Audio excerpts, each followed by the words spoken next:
On the evening of September 26, 2014, a group of students from a rural teachers' college in Ayotzinapa traveled to the city of Iguala. They were there to secure buses for an upcoming demonstration. Before the night was over, they were intercepted by local security forces. The initial encounters quickly escalated into multiple, coordinated attacks across the city. 6 people were killed, dozens more were injured, and 43 students vanished into the night.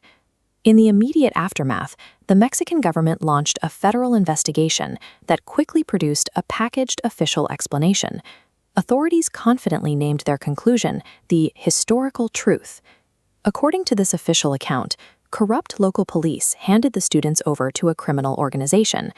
The government claimed the cartel then took all 43 young men to a garbage dump in the nearby town of Cocula, murdered them, and burned their remains to ash. But the victims' families, along with an interdisciplinary group of independent experts, immediately questioned the physical logistics of the government's claim. The scientific evidence at the site simply could not support the total destruction of 43 bodies in a single fire. If the government's official explanation was physically impossible, the implications were deeply unsettling. It meant state authorities were actively concealing what actually happened to the students. To test the government's theory, independent investigators turned to advanced forensic genetic analysis, sending recovered bone fragments to a specialized laboratory at the University of Innsbruck in Austria. Over several years of testing, scientists positively identified genetic material belonging to 3 of the missing young men: Alexander Mora Venancio, Christian Alfonso Rodriguez Telumbre, and Josivani Guerrero de la Cruz. This map of the region highlights a critical contradiction in the case. While the government claimed everyone was burned at the Cocula dump, fragments belonging to Christian and Josivani were actually recovered from the Barranca de la Carniceria, a separate ravine located roughly half a mile away. This geographic discrepancy led investigators to a very different scientific conclusion. The students were not kept together. Instead, after their initial capture in Iguala, they were divided into separate groups and taken in entirely different directions. The forensic findings dismantled the idea of a simple, isolated crime. The disappearances required a high degree of logistical coordination across multiple locations simultaneously. To understand how an operation of that scale was executed, investigators looked for a trail that couldn't be burned or buried: digital telecommunications data. The Mexican government eventually confirmed that analysts examined approximately 87 million individual telephone records generated during the night of September 26th and the early morning hours that followed.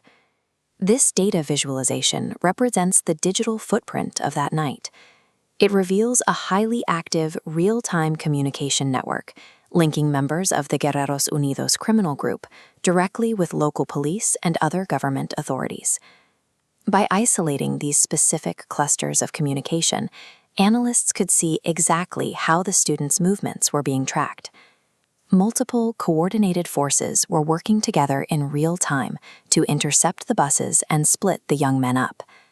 The sheer density of this institutional cooperation forced a reclassification of the events. By 2022, a government truth commission formally concluded the disappearances were a state crime. By 2026, the focus of the investigation had shifted squarely onto the state's own internal records, leading to a series of major legal actions. For over a decade, officials disputed the existence of specific military intelligence logs. But in March 2026, a Mexican court formally rejected those denials, ordering the Army to hand over 853 intelligence documents connected to the case. Investigators are seeking these files to reconstruct exactly what the armed forces knew that night. The documents could expose real-time surveillance and communications monitored by military personnel while the attacks were actively unfolding. Later that year, in August, authorities arrested former Guerrero governor Ángel Aguirre. Prosecutors charged him with obstruction of justice and forced disappearance, alleging he played a direct role in hiding or destroying evidence, particularly surveillance footage from Iguala.